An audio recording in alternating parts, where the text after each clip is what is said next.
and a good afternoon on a Friday. My name is Steve Ferreira, and I'm the host of Navigate B2B. Thank you so much, global audience, friends, followers, for joining in today.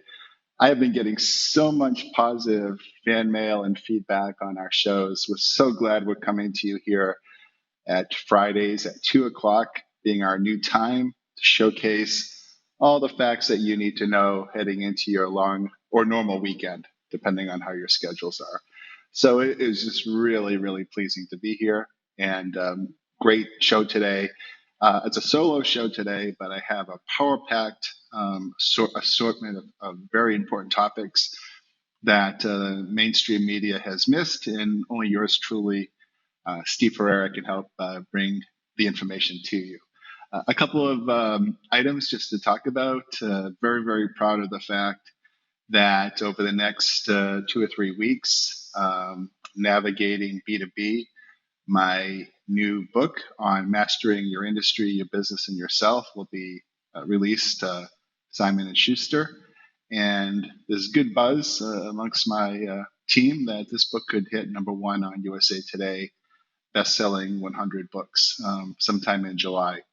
So we're really, really, really excited about being one of the few ocean freight experts, authors, and TV hosts that's helping to bring you the right news that you need, not only to master ocean freight and logistics and supply chain, but I also kind of forget where I came from on LinkedIn and LinkedIn Live and B2B marketing and just kind of just teamwork amongst humans. I mean, after all, that's what it's all about. Us sharing an adventure together, and me coming into your offices and living rooms, and hopefully you're not turning me off. Just kidding. I really love you guys so much, and as I said, Navigating B2B will be out in full force. It'll be on Amazon, Barnes & Noble, anywhere books are sold. And I'm also pleased to announce a really interesting worldwide webinar that I'll be producing and hosting with co-host Tim Dooner on July 1st on a very contemporary subject on the price gouging and the benefits of what importers can do about it in the Trans-Pacific. So we'll have more on that later, more details on that webinar for everyone to digest and sign up for. Again, July 1st is the date.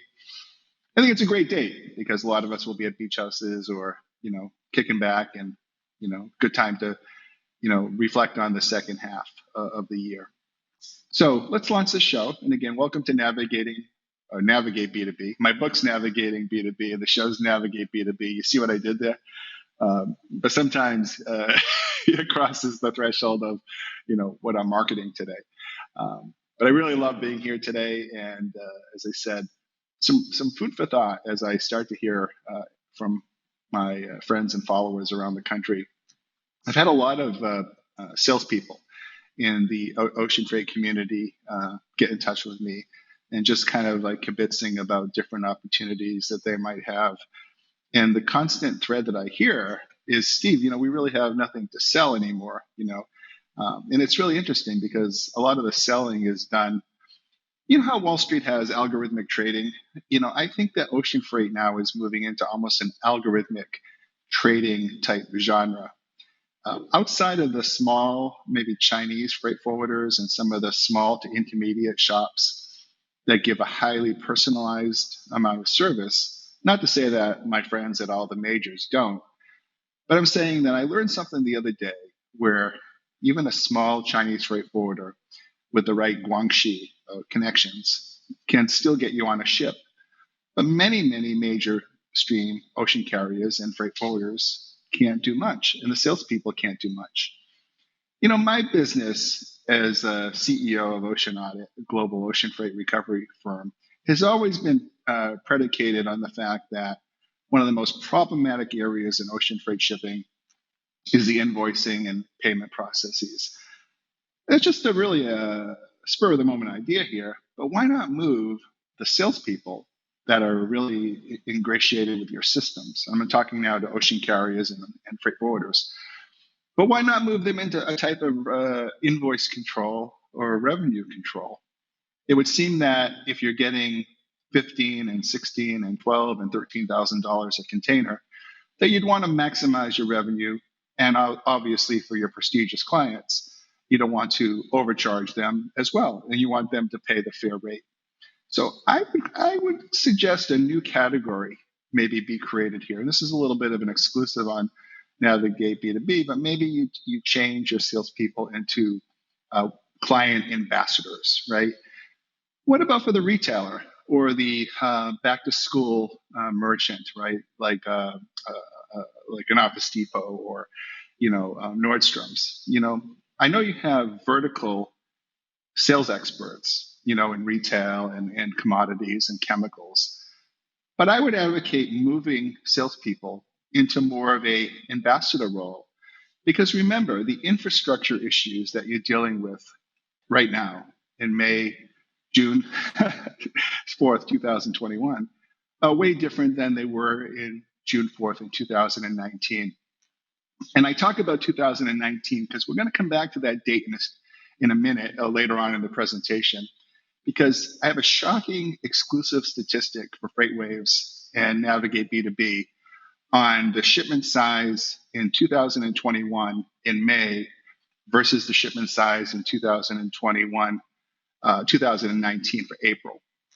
I think you'll be shocked, and I think it's a really important exclusivity in terms of where we are with inventory controls and the more nouveau just-in-time system that retailers and importers are trying to adhere to, and grabbing that brass ring as it comes along, hoping everything goes perfectly. Now, I know when I grabbed the brass ring at Lincoln Amusement Park in Fall River, where my parents took me, in the 60s, I would try to grab that brass ring and, I'd fall flat on my face.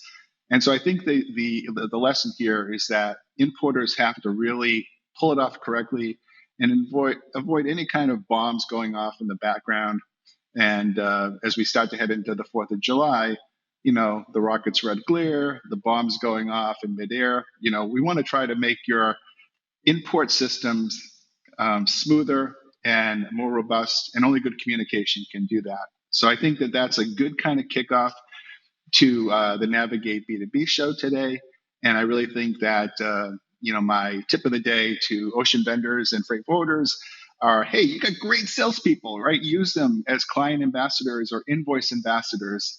And it's just the greatest use of their time right now. Instead of writing to people like me asking for jobs, use them to their advantage and compensate them accordingly.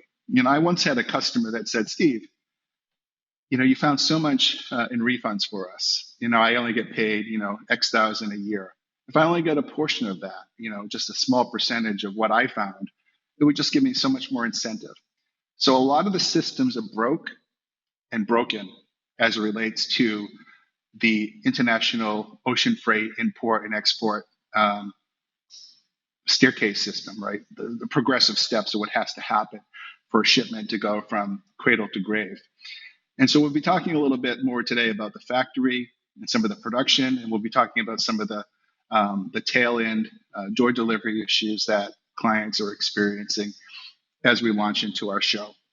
So now, a little bit of a bridge before we head into our first topic. I'm pleased to announce today that the final selection of the Ferreira household and Ocean Audit's new home will be. As you know, we've been competing for Los Angeles, Miami, and greater New York City area, right?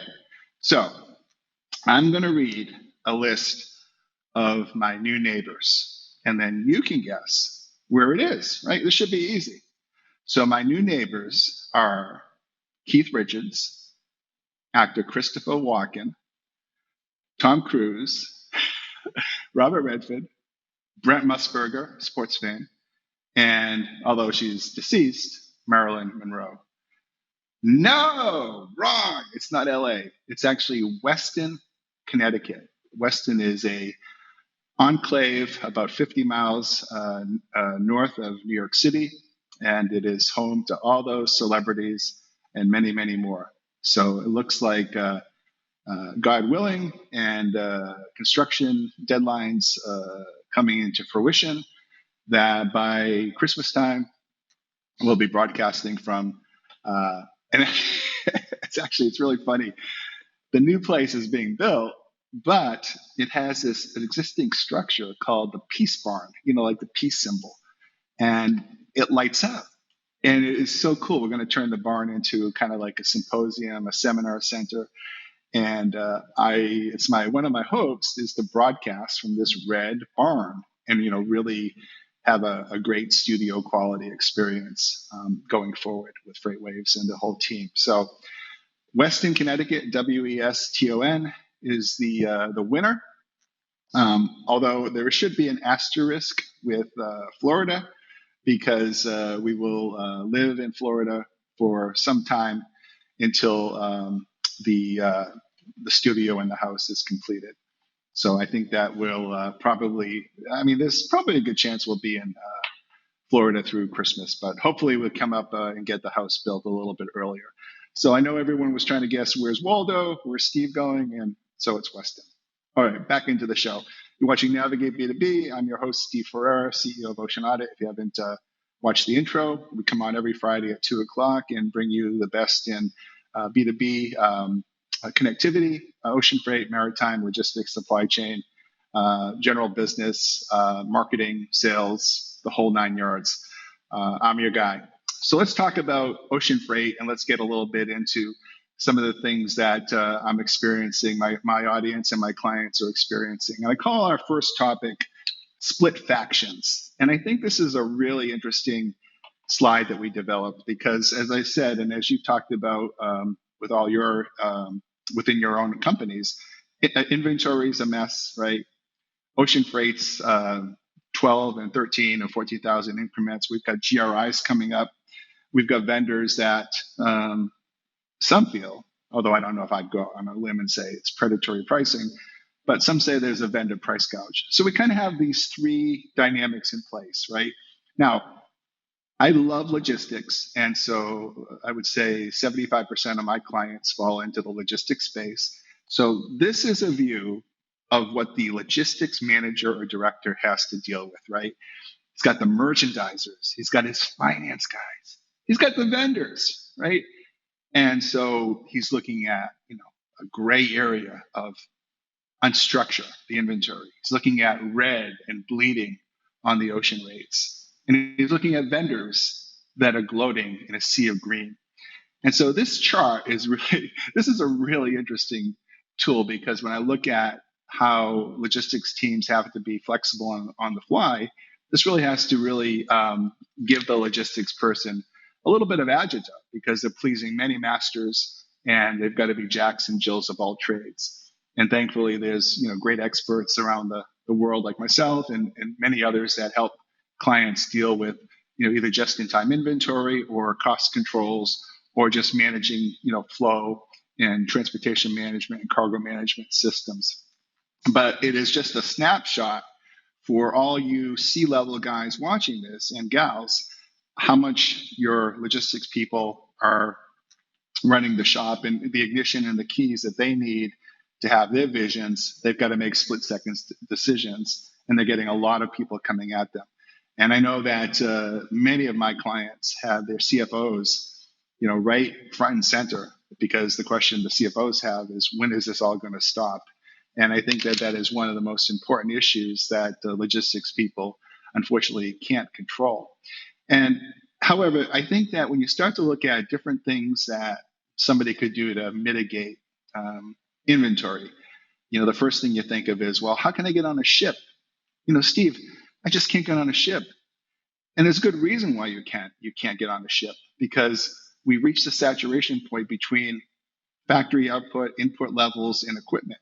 And so we're really kind of straining the system right now, because we're dealing with the capacity and the blank sailings and the issues that the vendors, who some people are considering the price gougers, are continuing to share and create this very staccato environment. So there are solutions. One of the solutions that came up this week, and it was in thanks in part to the very talented writer at FreightWaves, Greg Miller, that I first became aware of this, is he actually calls it the charter ships, but I call it a zombie ship. And I want to talk to you about the zombie charters that are really, really, to me, it's like, this is like, this is stuff I never thought I'd see. Just to give you a little bit of context, ship chartering costs on a container ship costs on average $25 to say $45,000 a day. That's a daily charter rate, and sometimes that includes fuel. It doesn't include fuel. It includes the crew cost. It doesn't include the crew cost. But there is a special forwarder, Chinese forwarder, that's gone out and chartered a 5,000 TEU ship at $135,000 a day.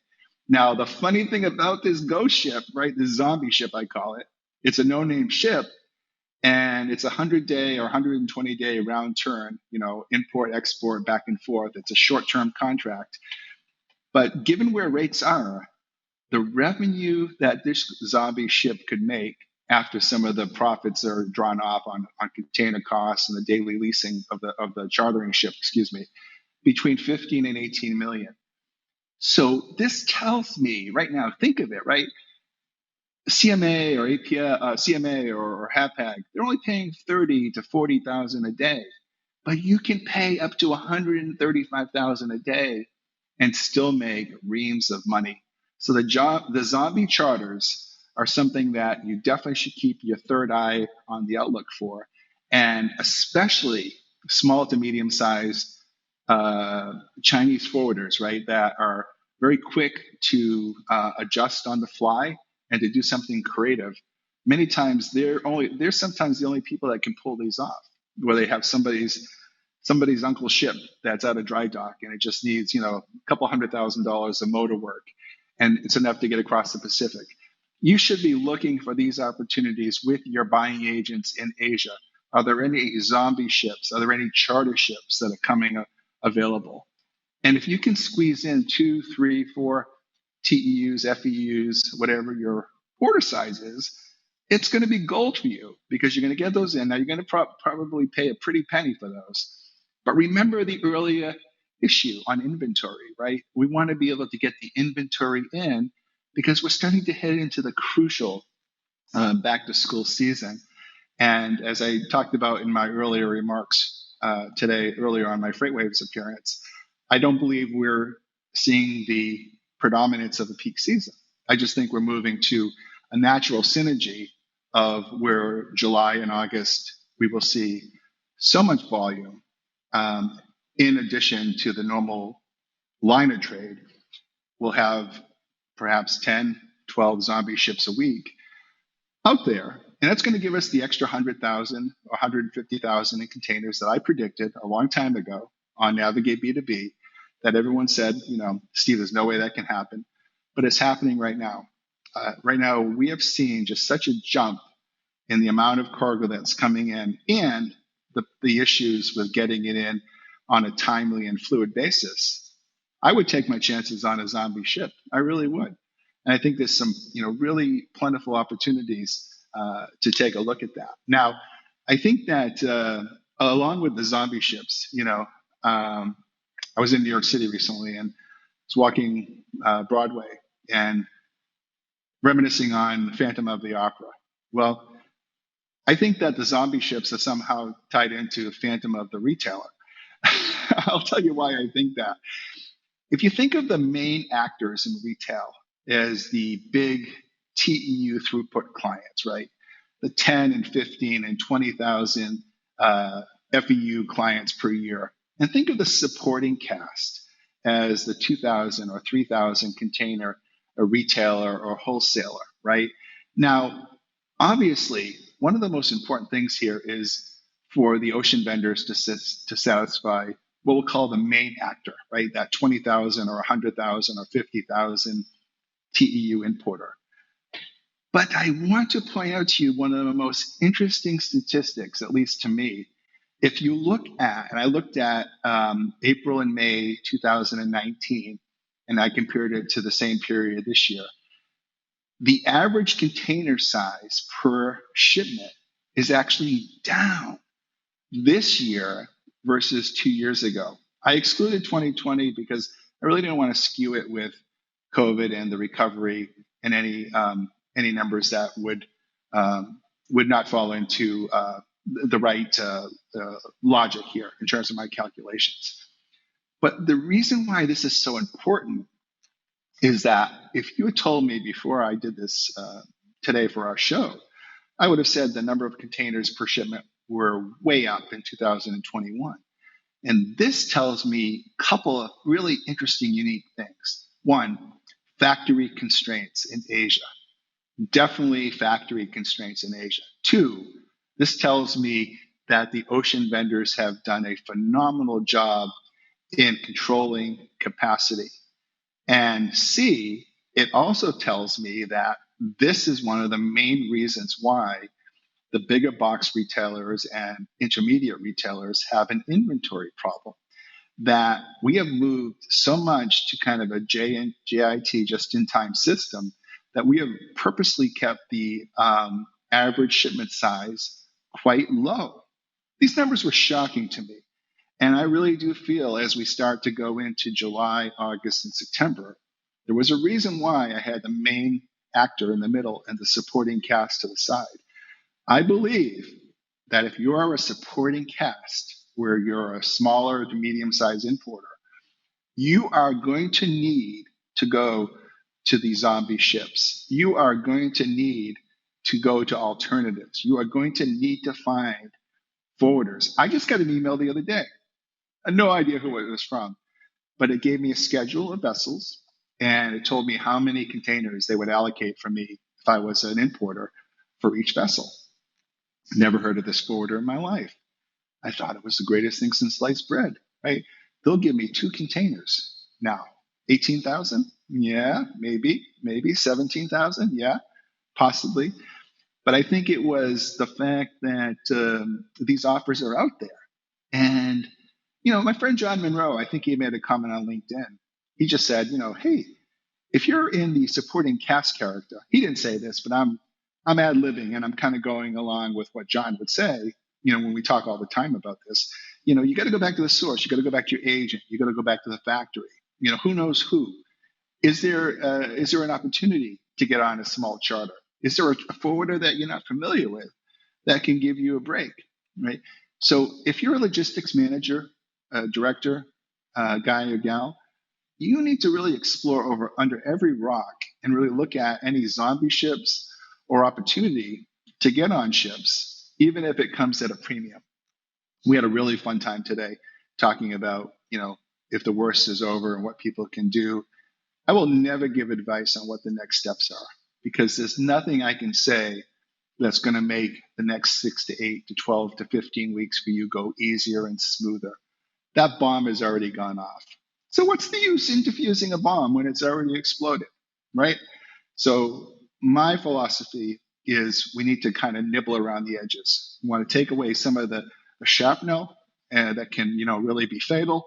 And we want to start to help you not only to control the costs, but to fight back. And, remember, when you're working with ocean vendors, it's a two-way street. This is not some organized crime, Robert De Niro type novel, right? The two people trying to make money, the ocean vendor and the merchant, right? If you're overcharged, you get a refund. If you didn't get serviced operationally, you need an ambassador. You need somebody on their team. You need to create a win-win partnership. You need to look for ghost ships. You need to look for zombie ships. And you need to find a way to kind of move from that supporting cast into the main stage. And sometimes moving to the smaller forwarder gives you the opportunity to be that, the big fish in the little pond, right, so to speak, where you're going with maybe a less than known quality or quantum in terms of who's out there as a provider. But I think there's a lot of momentum for that. And I really think that, as we start to look at the next couple of weeks, the back to school season is crucial, right? Because I think I know for my family, we're gearing up for a September start for our oldest in high school. And, I know they were even shopping today for hockey gear at the CGM. Isn't that funny? CMA, CGM, but CGM is also a hockey equipment company, no connection. But we bought so much hockey gear, I almost thought that we were supporting another zombie ship, because of how expensive this is. So I know that this inflationary issue is coming into play for all of you. And I can't stop thinking about my conversation with my good colleague and friend on LinkedIn about how even the smallest FOB item out of China, even with a $10,000 ocean rate, it's cheaper to import that low-cost item, low-value item, than to find a manufacturer or to source that item in the United States. So I think you can see kind of the theme where we're going with. There's nothing you can do at this stage to change the dynamics or to do something different, but you can at least kind of stem the flow of the negative red, right? And I think if we start to look into, I kind of love the idea of TEU-FEU, right? TEU-FEU. But we also have too few moments together as we start to close out Navigate B2B, the show today. And I wanted to leave you with Ferrera's 5 hot points where I think that you should start thinking about, because they're starting to come into my radar scope. One is that I am deeply concerned about oil. Oil is increasing in the spot markets, the Brent crude and the Texas Intermediate. And I think we need to keep our eye on oil because it will flow, or could potentially flow into additional bunkers. And the last thing we need right now is additional costing for our import and export friends. Now, I also get concerned when you start to roll in those rates, if you're not breaking out ocean and BAF separately, that there could be some excess profit taking on the vendor side, especially on these spot opportunities. So just please keep in mind that oil is rising and we do need to keep our eye on it. Second is ports. Ports is a really interesting situation. We've had the backup in the channel in Oakland. We've had it in LA. We've had it in moving into Shenzhen and Guangzhou. We've had some COVID issues in South China. So there's a kind of a witch's brew brewing out there still on the whole issue of slowdown, ports, and configurations, and whether that leads to more blank sailings or opportunities for the carriers to do such is still up for grabs. But I would keep an eye on that, and FreightWaves is a great source of information to monitor that, as is LinkedIn, and any comments that I see, I always post on my LinkedIn. And so I think the other issue is we talked about on the ghost ships is I am firmly believed in the firm camp that we will see $20,000 FEU rates at some point in the next before September. And I think that we are already seeing across the board general rate increases out there that are proliferating and are going to impact the spot rate and the fixed and FAK environment and the named account environment that if you're privileged to be having a percentage mix of. Last but not least, as we close out the show, as you know, there was a Kaohsiung, Taiwan port incident where container cranes toppled. Kaohsiung is an instrumental port in transshipment for Southeast Asia cargo. Please keep your eye on that if any of your cargo is being transshipped in Kaohsiung. And then, as I said, factory hoarding. All I mean by factory hoarding is, remember, you want to be in that prime active spot, not the supporting cast. Make sure you're getting your fair fill of factory time and production time, and it's not going over to all the big box guys. And just make sure you've got the right people on the ground getting you the production that you need to at least get your shipments moving. I think it's been a great show today. I want to thank you all for watching Navigate B2B. I'm your host, Steve Ferreira, CEO of Ocean Audit. You'll find me here next Friday and occasionally on different news shows throughout the week on FreightWaves. Thank you so much for watching. Enjoy the weekend, and we'll see you next week. Love you all.